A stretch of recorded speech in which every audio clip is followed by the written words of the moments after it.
Suatu sore yang gerah di bulan Mei di kota Bandung, Pak Harsono baru saja selesai mandi ketika langkah kaki kirinya tergelincir di lantai kamar mandi. Tidak ada yang mendengar suara teriakannya. Baru ketika cucu perempuannya masuk ke kamar mandi, mereka menemukannya tergeletak lemah di lantai keramik yang dingin. Tangan gemetar Pak Harsono masih berpegangan pada pinggiran ember. Dengan panik, keluarga segera membawanya ke rumah sakit. Khawatir itu adalah gejala stroke. Namun, dokter justru menemukan hal yang lebih mengejutkan. Bukan serangan otak, tapi luka-luka kecil yang tersembunyi dan telah menumpuk selama 3 bulan terakhir di telapak kakinya. Selama 3 bulan berturut-turut, Pak Harsono merasakan panas membakar di telapak kaki, nyeri yang menusuk setiap pagi. Tapi beliau menganggap itu hal biasa. Katanya, namanya juga sudah tua. Ia tetap memaksakan diri pergi ke pasar, mencuci piring, menjaga cucu, menjalani hari seperti biasa. Sampai akhirnya, tubuhnya yang selama ini setia menopang seluruh beban hidupnya, menyerah dalam diam. Apakah Anda pernah menyaksikan momen seperti itu? Ketika seorang ayah atau kakek yang dulunya kuat dan gagah, tiba-tiba tak sanggup berdiri karena nyeri di kaki. Bukan karena usia semata, tetapi karena kita semua kerap mengabaikan sinyal tubuh yang diam-diam meminta perhatian. Disinilah awal perjalanan kita. Selamat datang di channel Hidup Sehat di Usia Senja. Di sini kami tidak menjual obat. Kami juga tidak akan membanjiri Anda dengan istilah medis yang membingungkan. Kami hanya ingin berbagi dengan ketulusan cara-cara sederhana, hemat, dan mudah dilakukan yang telah membantu ribuan lansia tetap sehat, mandiri, dan bermartabat di masa tua mereka.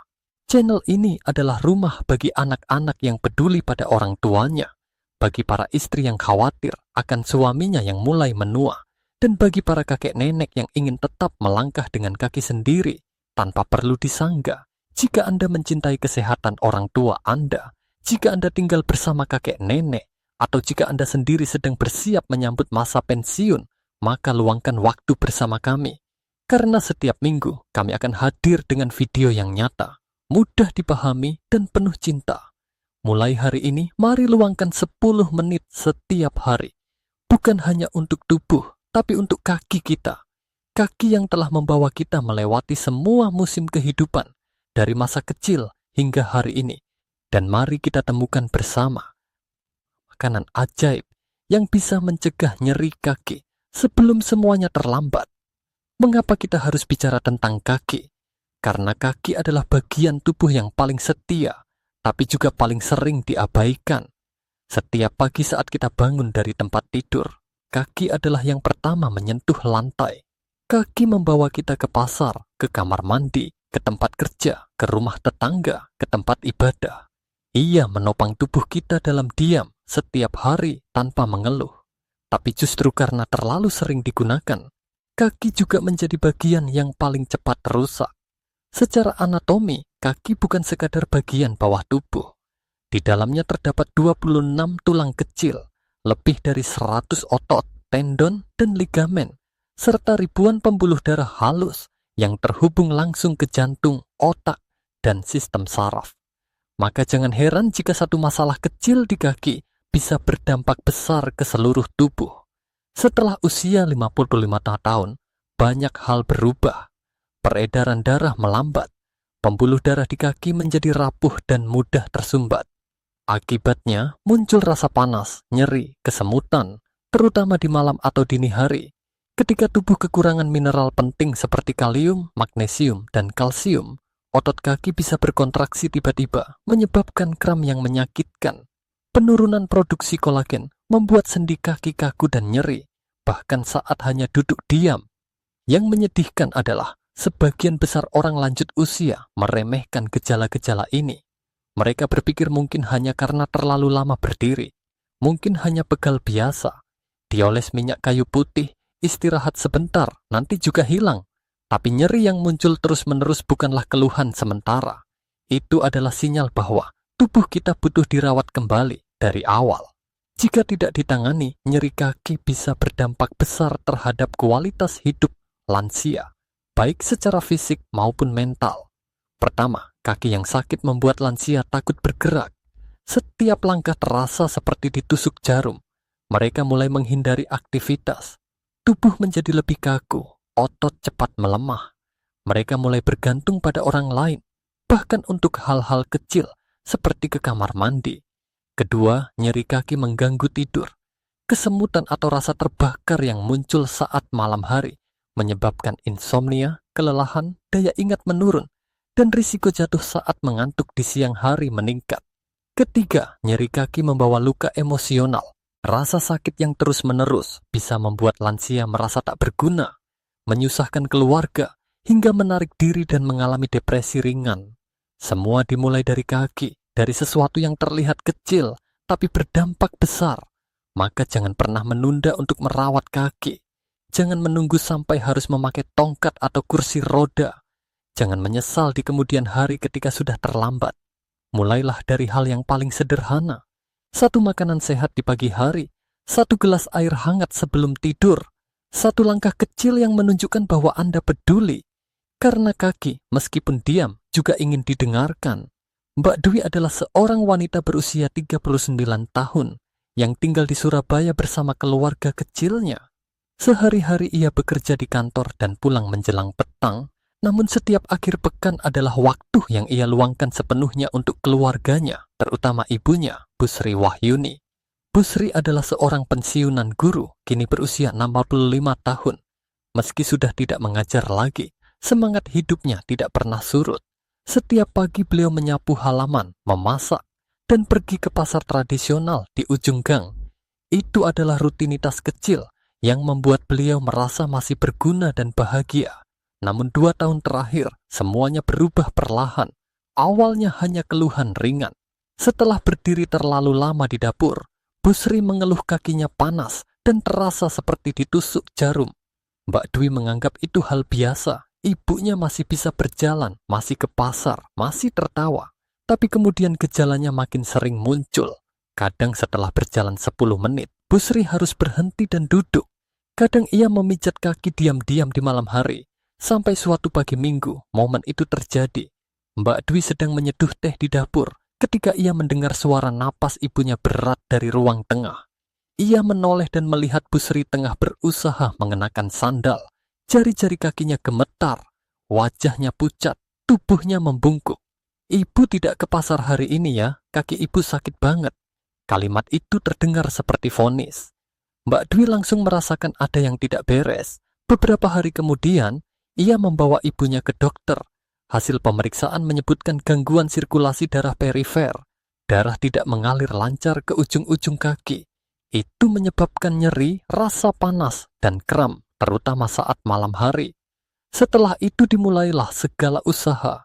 Mbak Dwi membeli minyak urut, rendaman garam hangat, alat pijat kaki, bahkan plester peredah nyeri.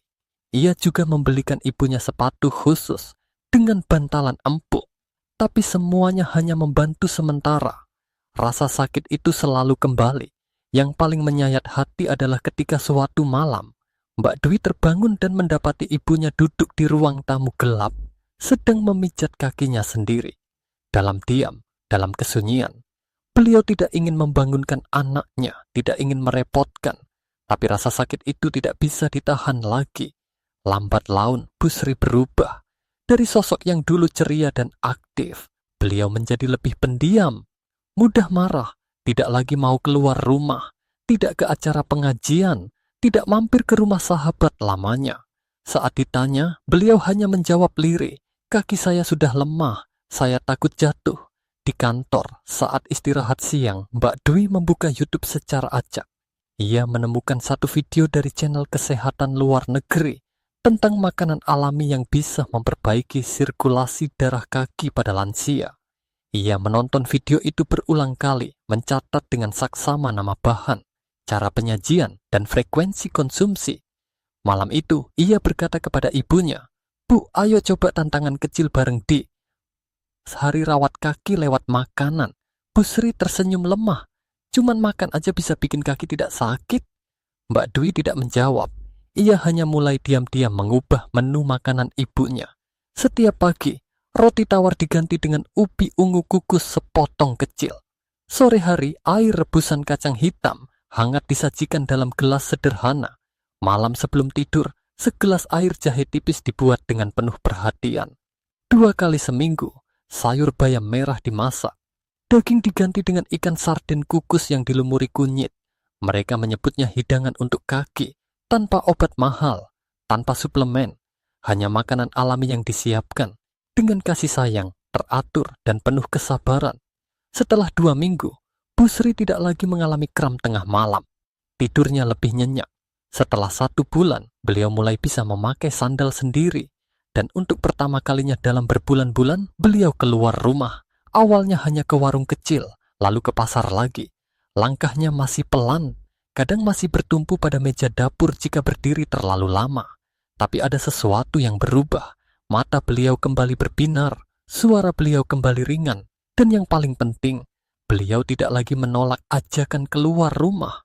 Mbak Dwi tahu ini bukan keajaiban instan, tapi perubahan kecil yang dilakukan dengan konsisten. Dulu, ia tidak percaya bahwa makanan bisa mempengaruhi cara seseorang melangkah. Tapi kini ia percaya bahwa makan dengan benar, teratur dan sehat adalah obat alami terbaik yang seharusnya dimiliki setiap lansia. Kini hidangan untuk kaki menjadi kebiasaan di keluarga mereka. Ayah Mbak Dwi pun ikut mengonsumsinya. Bahkan Mbak Dwi sendiri mulai mempraktikkannya. Ia membagikan pengalaman itu di media sosial, menulis resep, berbagi cerita, berharap lebih banyak anak bisa merawat orang tua mereka sebelum semuanya terlambat. Karena seringkali kita baru bertindak saat orang tua tidak bisa berjalan, padahal perubahan besar bisa dimulai dari 1 piring kecil makanan. Setelah melihat perubahan ibunya, Mbak Dwi mulai membagikan 1 persatu resep yang telah ia uji sendiri di rumah. Ia menyebutnya sebagai hidangan untuk kaki. Bukan makanan ajaib, bukan resep turun dari langit, tapi makanan sederhana yang tersedia di pasar tradisional, dimasak dengan cara yang tepat dan disajikan pada waktu yang sesuai. Hidangan pertama yang paling ia andalkan adalah ubi ungu kukus. Tidak perlu bumbu, tidak digoreng, tidak dicampur susu atau gula. Hanya dikukus utuh bersama kulitnya, lalu dikupas dan dimakan saat masih hangat. Setiap pagi, sepotong kecil ubi ungu menjadi pengganti roti tawar ibunya. Rasanya manis lembut, aromanya menenangkan, dan yang terpenting, efeknya nyata. Ubi ungu mengandung zat bernama antosianin, sejenis antioksidan kuat yang memberi warna ungu pekat pada daging umbinya. Zat ini membantu memperkuat pembuluh darah kapiler, terutama di area kaki, tempat yang paling sering terasa dingin, kesemutan, atau nyeri akibat sirkulasi yang buruk. Antosianin juga bekerja sebagai penjaga saraf perifer, membantu meredakan peradangan ringan yang sering muncul di jaringan lunak sekitar telapak kaki dan pergelangan, khususnya pada lansia yang sering berdiri lama atau berjalan jauh. Lebih dari itu, ubi ungu juga kaya vitamin C dan serat larut air. Kombinasi ini sangat baik untuk menstabilkan tekanan darah, memperbaiki metabolisme gula darah, dan membuat perut kenyang lebih lama. Untuk lansia yang memiliki riwayat diabetes atau hipertensi ringan, ini adalah pilihan camilan pagi yang aman dan mengenyangkan. Tapi manfaat tidak hanya pada kandungannya, melainkan juga pada cara penyajiannya. Cara terbaik adalah dengan mengukus seluruh umbi, membiarkannya matang sempurna, lalu mengupas kulitnya saat akan dimakan. Tidak perlu tambahan mentega, tidak perlu gula. Jika ingin variasi, Mbak Dwi terkadang mencampurnya dengan sedikit wijen sangrai atau irisan pisang rebus. Dan hasilnya, setelah 2 minggu, kaki ibunya tidak lagi terasa seperti terbakar di malam hari. Rasa kesemutan berkurang drastis, tidur menjadi lebih dalam, dan setiap pagi, Bu Sri mulai menantikan potongan kecil ubi hangat di meja makan, seperti hadiah kecil dari cinta anaknya. Hidangan kedua yang menjadi andalan mereka adalah air rebusan kacang hitam. Minuman ini sudah dikenal sejak lama di desa-desa Yogyakarta, namun kini semakin dilupakan. Padahal di dalam segenggam kacang hitam tersembunyi kekuatan besar, magnesium dan kalium. 2 mineral yang sangat dibutuhkan oleh otot kaki lansia. Kekurangan magnesium membuat otot mudah kram, tegang, dan tidak bisa rileks dengan baik. Kekurangan kalium membuat sinyal saraf terganggu, menyebabkan nyeri menusuk atau rasa seperti ditusuk jarum saat bangun tidur. Lansia yang sering buang air kecil di malam hari atau mengonsumsi obat tertentu rentan kehilangan dua mineral ini. Dalam 100 gram kacang hitam terkandung lebih dari 120 mg magnesium dan hampir 400 mg kalium. Itu setara dengan 40% kebutuhan harian magnesium untuk lansia. Air rebusannya jika dibuat dengan benar menjadi ramuan ringan namun sangat efektif untuk mengurangi nyeri kaki, mencegah kram malam, dan menjaga elastisitas otot kaki yang sudah mulai melemah. Cara membuatnya sederhana. Pertama, cuci bersih 100 gram kacang hitam yang kecil dan berkulit tebal. Sangrai kering di wajan tanpa minyak selama 10 menit sampai harum. Lalu rebus dengan 1 liter air selama 15 sampai 20 menit dengan api kecil. Minum airnya saat hangat, di pagi hari saat perut kosong atau sore setelah aktivitas. Tidak perlu tambahan gula, susu, atau pemanis lainnya. Cukup segelas kecil, diminum perlahan. Dan yang penting, jangan disimpan semalaman. Buatlah baru setiap hari agar manfaatnya tetap maksimal. Bu Sri awalnya menolak karena tidak terbiasa dengan rasa kacang rebus. Tapi setelah beberapa hari, beliau mulai merasa badannya lebih ringan. Kaki tidak mudah kram saat malam, dan tidurnya tidak lagi sering terbangun karena nyeri.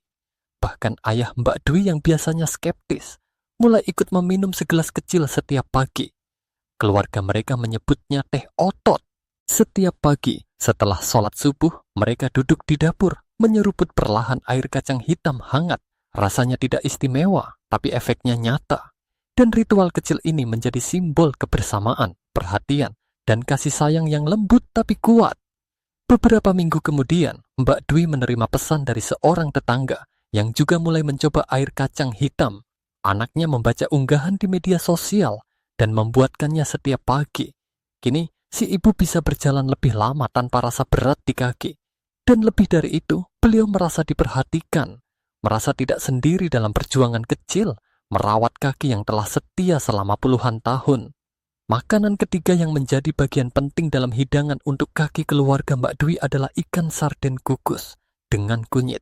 Sekilas terdengar seperti menu sederhana, bahkan mungkin terlalu biasa untuk dianggap sebagai makanan penyembuh. Namun siapa sangka, di balik kesederhanaannya, hidangan ini menyimpan kekuatan luar biasa untuk meredakan peradangan sendi dan otot kaki lansia.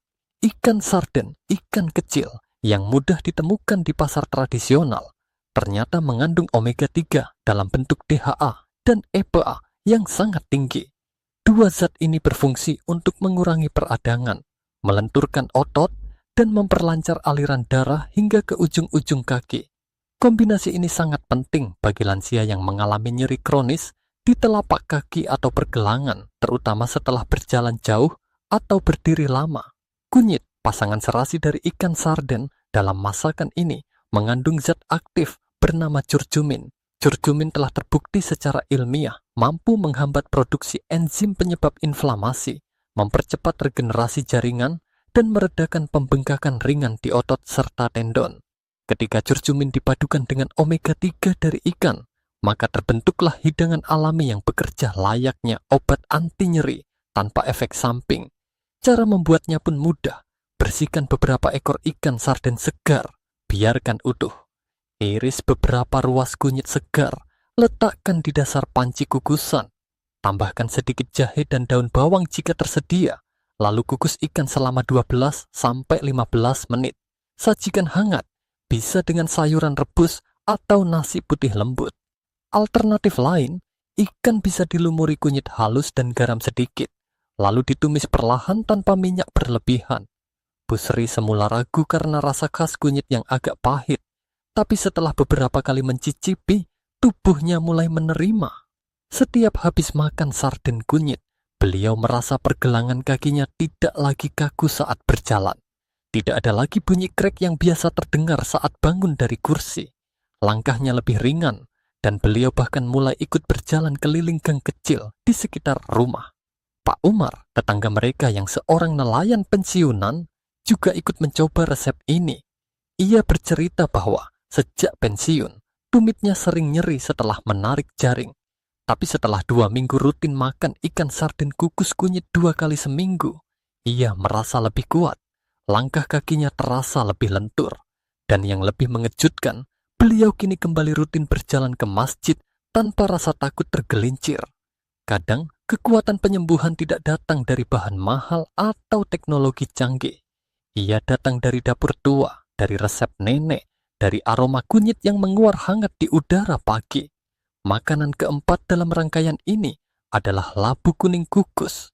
Mungkin tidak banyak yang menyangka bahwa makanan yang sering dianggap sebagai pelengkap ini justru menyimpan harta karun untuk kelenturan kaki di usia lanjut. Labu kuning mengandung beta-karoten, prekursor dari vitamin A dan E yang berperan sebagai antioksidan kuat.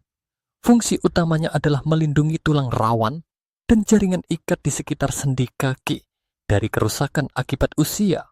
Selain itu, labu juga kaya akan vitamin C, nutrisi penting yang merangsang produksi kolagen alami tubuh. Kolagen adalah zat yang menjaga elastisitas, ligamen dan cairan sendi. Setelah usia 50 tahun, produksi kolagen dalam tubuh menurun drastis. Sendi menjadi kaku, gerakan terasa tersangkut, dan suara krek mulai muncul saat memutar pergelangan kaki. Labu membantu memperlambat proses ini. Dengan rutin mengonsumsi 100 hingga 150 gram labu kukus setiap hari, tubuh mendapatkan asupan nutrisi yang cukup untuk memperbaiki jaringan-jaringan penghubung yang mulai melemah. Tekstur labu yang lembut dan rasa manis alaminya membuatnya mudah diterima oleh lansia. Bu Sri menyukai labu sebagai camilan sore atau sarapan ringan sebelum senam pagi. Terkadang Mbak Dwi menghaluskannya dan mencampur dengan bubur oat atau menyajikannya polos dengan sedikit garam laut. Yang penting, labu tidak digoreng dan tidak dicampur dengan gula tambahan agar manfaat nutrisinya tetap maksimal. Ibu Maryani, sahabat lama Bu Sri yang tinggal di desa kecil di Bali, juga pernah mencoba resep ini. Anak perempuannya tidak mengizinkan beliau mengonsumsi obat pereda nyeri terlalu sering. Maka setiap pagi, sang anak merebuskan semangkuk kecil labu. Setelah sebulan, Ibu Maryani berkata bahwa pergelangan kakinya terasa lebih ringan. Tidak ada lagi bunyi krek saat naik tangga. Kini labu menjadi menu favorit beliau. Dan setiap melihat uap labu yang mengepul dari panci, beliau menyebutnya kehangatan usia senja. Dalam kehidupan yang semakin cepat dan rumit, kadang kita lupa bahwa solusi untuk menjaga tubuh tidak selalu datang dari luar. Ia bisa hadir dari semangkuk labu rebus yang disiapkan dengan cinta, dari ikan kecil yang dikukus dengan kunyit, dari makanan sehari-hari yang dikembalikan ke fungsinya yang paling murni, memberi kekuatan dan menjaga martabat. Makanan kelima dalam rangkaian hidangan untuk kaki adalah segelas air jahe hangat setiap malam sebelum tidur. Mungkin terdengar seperti kebiasaan lama yang sering dilakukan oleh orang-orang tua di kampung. Namun, jika dilakukan dengan benar dan rutin, segelas air jahe bisa menjadi hadiah kecil yang sangat berarti bagi kaki yang telah menemani kita sepanjang hidup. Jahe bukan sekadar bumbu dapur. Ia adalah ramuan pemanas pembuluh darah. Dalam pengobatan tradisional timur, jahe digunakan untuk menghangatkan tubuh, memperlancar sirkulasi, dan menenangkan saraf. Dalam dunia medis modern, senyawa aktif seperti gingerol dan shogaol dalam jahe terbukti mampu melebarkan pembuluh darah perifer, meningkatkan aliran darah ke area ekstremitas seperti telapak kaki, mengurangi peradangan mikro, serta menstabilkan sinyal saraf yang mengganggu kenyamanan tidur. Kombinasi jahe dan air hangat bekerja ganda. Air hangat merilekskan otot setelah seharian digunakan. Jahe merangsang peredaran darah, membantu nutrisi sampai ke jaringan otot dan sendi. Efeknya terasa nyata, terutama bagi lansia yang sering mengalami kesemutan, nyeri malam, atau kram yang datang tiba-tiba. Waktu terbaik untuk minum air jahe adalah sekitar 1 jam setelah makan malam atau 30 menit sebelum tidur. Pada saat itu, sistem pencernaan sudah lebih tenang dan tubuh siap untuk relaksasi malam. 1 potong kecil jahe segar dikupas dan digeprek ringan, diseduh dengan 200 ml air hangat. Diamkan selama 5 menit. Jika tidak memiliki masalah diabetes, Boleh ditambah sedikit madu atau irisan lemon segar. Pak Slamet, seorang pensiunan guru dari Semarang, pernah membagikan kisahnya dalam komunitas lansia. Beliau menderita kram malam yang begitu parah sampai harus tidur sambil duduk selama 3 bulan penuh. Putrinya yang bekerja sebagai perawat menyarankan kebiasaan sederhana, minum air jahe hangat sebelum tidur. Awalnya ia ragu, mengira hanya sekadar minuman penghangat perut. Tapi malam pertama setelah meminumnya, beliau bisa tidur nyenyak tanpa rasa nyeri. Rasanya seperti ada yang memijat kaki saya dari dalam, katanya sambil tersenyum haru.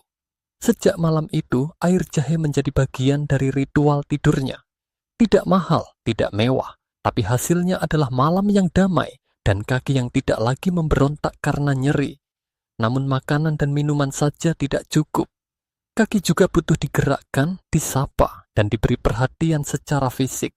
Karena itulah, setiap pagi, Mbak Dwi mengajak ibunya melakukan 5 gerakan ringan hanya dalam 10 menit. Mereka tidak membutuhkan alat, tidak perlu ruang luas, dan bisa dilakukan di tepi tempat tidur atau di ruang tamu kecil. Gerakan pertama adalah memutar pergelangan kaki. Duduk di tepi ranjang, angkat satu kaki, dan putar perlahan searah jarum jam sebanyak 5 kali, lalu berlawanan. Ulangi dengan kaki lainnya. Gerakan ini membantu melenturkan sendi pergelangan kaki, memperlancar aliran darah, dan mengurangi kaku yang sering muncul setelah tidur malam. Gerakan kedua adalah mengangkat jari-jari kaki. Dalam posisi duduk dengan kaki menapak lantai, angkat semua jari kaki ke atas, tahan 3 detik, lalu turunkan. Lakukan 10 kali untuk masing-masing kaki. Gerakan ini mengaktifkan saraf di telapak kaki, memperkuat tendon, dan sangat efektif untuk mengurangi kesemutan saat berjalan. Gerakan ketiga adalah memijat punggung kaki. Gunakan kedua tangan untuk mengusap lembut punggung kaki dari jari menuju pergelangan. Lakukan selama 1 hingga 2 menit per kaki sambil menarik napas dalam-dalam. Gerakan ini membantu otot-otot yang tegang menjadi lebih lentur, mengurangi kelelahan dan memperbaiki refleks. Gerakan keempat adalah menggulingkan botol air hangat di telapak kaki. Siapkan botol plastik kecil berisi air hangat sekitar 40 derajat. Letakkan di lantai dan gulingkan perlahan ke depan dan belakang dengan telapak kaki selama 1 hingga 2 menit. Gerakan ini merangsang titik refleksi, memperlancar sirkulasi darah, dan mengurangi rasa dingin yang sering menjadi pemicu nyeri. Gerakan kelima adalah berjalan di tempat selama 1 menit. Berdiri tegak, dekat dinding atau kursi untuk pegangan, dan angkat lutut pelan-pelan sekitar 10-15 cm. Langkah santai, ritme tenang. Gerakan ini mengaktifkan otot kaki, pinggul, dan lutut sebagai persiapan sebelum aktivitas harian dimulai. Kenapa 10 menit ini begitu penting?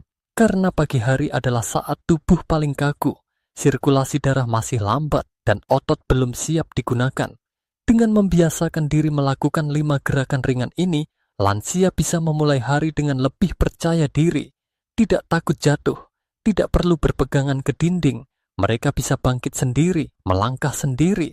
Banyak lansia yang merasa malu atau malas melakukannya, tapi setelah 2 minggu rutin, mereka mulai merasakan manfaat yang tidak bisa dibantah. Seorang ibu berkata, "Dulu saya malas bergerak pagi, tapi anak saya cetak gerakan ini dan tempel di cermin kamar mandi. Sekarang setiap pagi saya pijat kaki pakai botol air hangat sambil sikat gigi. Setelah itu duduk dan putar pergelangan. Rasanya ringan sekali. Tidur juga lebih nyenyak.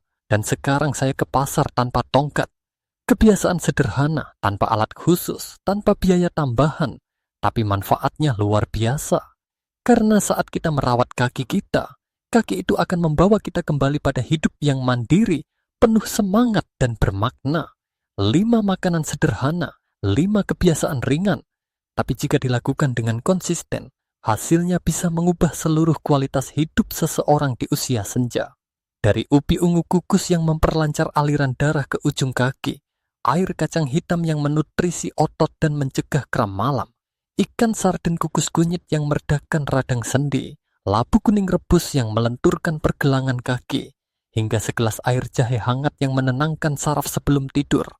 Ditambah dengan 5 gerakan lembut setiap pagi, mulai dari memutar pergelangan, mengangkat jari kaki, memijat ringan, menggulingkan botol air hangat, sampai berjalan di tempat. Semuanya adalah bentuk perhatian kecil yang dilakukan setiap hari dengan cinta dan kesadaran. Namun, seberapa besar dampaknya dalam kehidupan nyata? Mari kita lihat dua kisah yang kontras. Di satu sisi, ada Pak Wibowo, 68 tahun, tinggal di kota Solo. Setiap pagi ia meluangkan waktu 10 menit untuk melakukan gerakan ringan, meminum air jahe hangat sebelum tidur, dan sarapan dengan hidangan yang ramah untuk kaki.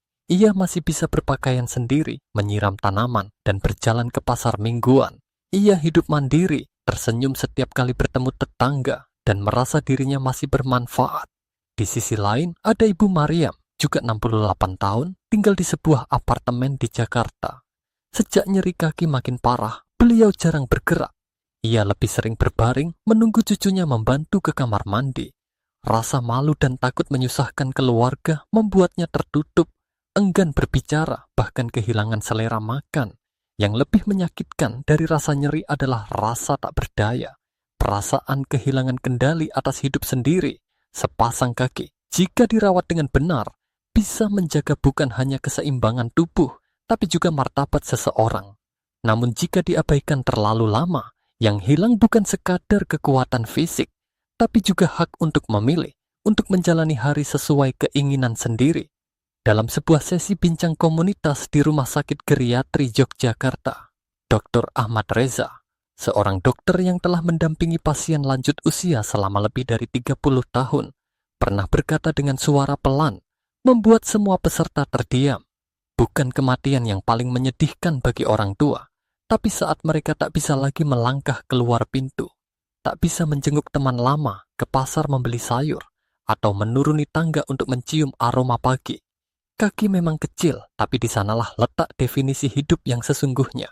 Beliau melanjutkan, dalam karier panjangnya, ia telah melihat ribuan lansia mengalami radang sendi, tegang saraf, bahkan depresi ringan. Tapi yang paling menyakitkan bukan rasa sakit itu sendiri. Yang paling menyakitkan adalah saat mereka mulai menolak keluar kamar. Mereka malu terlihat lemah, takut jatuh, dan akhirnya mengurung diri. Mereka berhenti bicara, berhenti bergerak, dan lambat laun berhenti memiliki semangat hidup. Saran terbaik yang selalu beliau berikan bukan membeli obat mahal, tapi membiasakan diri menjaga kaki setiap hari. Makan makanan yang baik untuk pembuluh darah dan otot kaki. Minum air jahe hangat sebelum tidur. Menggulingkan telapak kaki di pagi hari. Dan yang paling penting, gunakan kakimu. Jangan abaikan. Setiap kali seorang pasien beliau bisa berjalan mengelilingi rumah tanpa bergandengan tangan dengan anaknya, ia menganggap itu keberhasilan besar. Karena hak untuk berjalan adalah hak untuk memilih, dan hak untuk memilih adalah dasar dari harga diri manusia di masa tua. Di usia senja, seseorang tidak lagi butuh kemewahan. Mereka hanya butuh kaki yang masih bisa melangkah agar bisa menemui orang tercinta, mencium aroma kue dari dapur, merasa berguna dan merasa hidup. Merawat kaki bukan hanya soal fisik, tapi juga soal menjaga semangat, menjaga martabat, dan menjaga arti hidup itu sendiri. Jadi, kita telah bersama-sama menjelajahi 5 makanan yang tampak sangat sederhana, namun menyimpan manfaat luar biasa bagi kaki orang lanjut usia jika dikonsumsi dengan cara dan waktu yang tepat. Jangan menunggu sampai nyeri datang. Jangan menunggu sampai tongkat diperlukan. Jangan menunggu sampai kaki tak bisa melangkah. Mulailah malam ini dengan segelas air jahe hangat dan sepotong kecil perhatian. Karena seringkali tubuh kita hanya butuh satu hal untuk mulai sembuh, rasa dipedulikan. Dan kaki yang sehat akan membawa Anda menuju masa tua yang lebih bebas, lebih bahagia, dan lebih mandiri.